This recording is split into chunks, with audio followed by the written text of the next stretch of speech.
मैं आपका साथी सुरेंद्र किनाना समाज सीरीज के भाग 5 में आपका स्वागत करता हूं। आज हमारी चर्चा का विषय है नशा। आज नशा हमारी युवा पीढ़ी में बढ़ता जा रहा है। आज़ादी के 70-72 वर्ष के बाद भी हमारी सरकारें इसको बढ़ने से रोक नहीं पाई।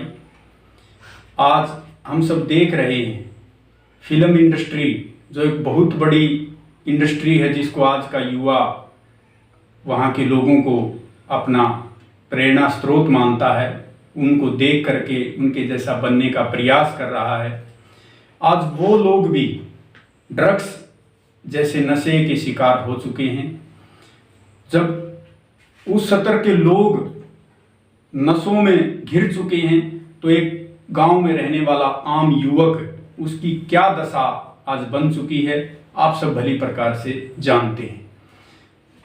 नशा के कारण आज घर उजड़ रहे हैं, बर्बाद हो रहे हैं। आज जितनी भी घटनाएं समाज में घट रही हैं, चाहे वो बलात्कार की है, चाहे वो लूट खसोट की है, चाहे वो रोड पर एक्सीडेंटों की है, अगर हम इसका ठीक आकलन करेंगे तो लगभग 80% से ऊपर घटनाएं, उनके पीछे नशा जिम्मेवार मिलेगा। इसी नशे को जड़ से समाप्त करने के लिए हम लोग भी लंबे समय से अभियान चलाए हुए हैं। अब देश में कोरोना काल चला हुआ है और जब ये प्रारंभ हुआ था मार्च के महीने में, तो उस समय में पूरे देश में एक भय का वातावरण था। सुरक्षा को लेकर के हम सब चिंतित थे।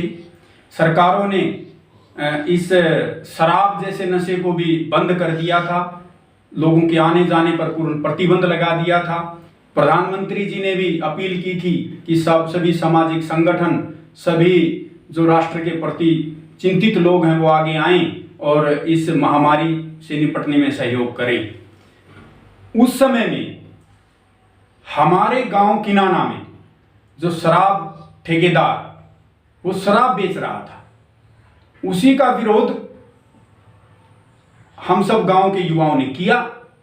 लेकिन क्योंकि वहां सुरक्षा का विषय था, सरकार ने भी बंद कर रखा था और वो बेच रहा था, उसी को लेकर के उस ठेकेदार ने हमारे साथ काफी बड़ी घटना हमारे युवाओं के साथ घटित की। पिस्तौल तक हमारे ऊपर तान दिए, जान से मारने की धमकी दी कि अगर मेरे काम में बाधा डाली तो अंजाम बुरा होगा। हमारे मोबाइल फोन तक छीन करके ले गया। लेकिन पुलिस ने क्या किया, एक तरफा कार्रवाई की। हमारे ऊपर तो बड़े बड़े मुकदमे बना दिए, SC/ST एक्ट और साथ में 5 लाख रुपए लूटने का, इतने बड़े बड़े आपराधिक मामले हमारे इन सामाजिक कार्यकर्ताओं के ऊपर लगा दिए।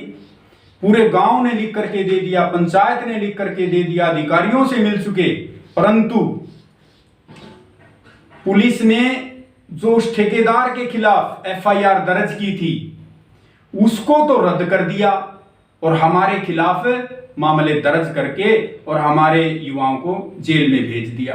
कई युवक पहले हमारे जेल में जा चुके और अब फिर कई लोगों के और नाम दे रखे हैं, पुलिस दबाव बना रही है, तो अब फिर हम जेल में आज जाने की तैयारी कर रहे हैं। हम जेल में जाएंगे और इस जेल में जाने का हमें कोई दुख नहीं है, ना हमें कोई अफसोस है, क्योंकि हम अपने समाज के लिए, अपने युवाओं को बचाने के लिए हम संघर्ष कर रहे हैं और आगे भी हम संघर्ष करते रहेंगे। और इस संघर्ष में ये कोई मेरी अकेले की लड़ाई नहीं है। वो उस ठेकेदार के साथ हमारी कोई जाति दुश्मनी नहीं है। उसने 1 साल तक हमारे गांव में अपनी दुकान चलाई, हम उसे जानते तक नहीं थे। अब 29 मार्च की घटना है, जब खत्म होने का उसका जो 1 वर्ष खत्म होने के 2 दिन बचे थे, 29 तारीख की घटना। अगर हमारी कोई जाति दुश्मनी उसके साथ होती तो पहले झगड़ा हम करते। हम केवल अपनी सुरक्षा को लेकर के चिंतित थे और उसी को लेकर के हमने उसका विरोध किया, जिसके कारण आज हमें ये सजा भुगतनी पड़ रही है। हम समाज की सुरक्षा के लिए, अपने गांव की सुरक्षा के लिए हमेशा प्रयत्न करते रहे हैं, आगे भी प्रयत्न करते रहेंगे। तो मैं आज ये वीडियो इसलिए आपके सम्मुख अपना भाव रख रहा हूं क्योंकि पुलिस आज शराब माफियाओं के चंगुल में फंसी हुई है, उन्हीं के अनुसार वो कार्य करती है।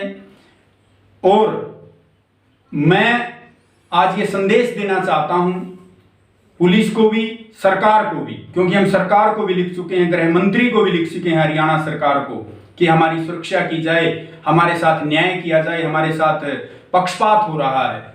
तो मैं आज ये संदेश देना चाहता हूं पुलिस को भी कि वो निष्पक्ष रूप से इस मामले की जांच करे और जो इस ठेकेदार के खिलाफ एफआईआर उन्होंने रद्द की है, जो सही है, उसके ऊपर कार्रवाई करे और तुरंत उसको गिरफ्तार करके उसको जेल में डाले। नहीं, अगर ऐसा वो नहीं करती है तो एक बहुत बड़ा आंदोलन इस सरकार को, इस जिला जींद के प्रशासन को झेलना पड़ेगा। और इस आंदोलन के लिए मैं समस्त अपने ग्रामवासियों से, अपने निकट के अपने सहयोगियों से, अपने मित्रों से आह्वान करता हूं कि इसे हमारी व्यक्तिगत लड़ाई ना समझें, ये समाज की सुरक्षा के लिए लड़ाई है और हम अपने समाज को बचाना चाहते हैं, अपने युवाओं को इस नशे के चंगुल से छुड़ाना चाहते हैं। इस नशे जैसी इस महाभयंकर इस बीमारी को, जो आज ड्रग्स जैसे बड़े बड़े कोकीन, स्मैक जैसे नशों में ये बदल चुका है, हम उसको जड़ से समाप्त करना चाहते हैं। और इस आंदोलन की शुरुआत हम यहाँ से कर चुके हैं और इसमें आप सबका हम सहयोग चाहते हैं। तो मैं आशा करता हूं कि आप इस आंदोलन में, इस लड़ाई में हमारा सहयोग करेंगे और इस नशे के खिलाफ जो ये अभियान हम इस किनारा से प्रारंभ कर रहे हैं, उसको अपने इस पूरे हरियाणा प्रदेश में एक एक गांव में पहुंचाएंगे और इस नशे को अपने इस हरियाणा से समाप्त करके ही दम लेंगे।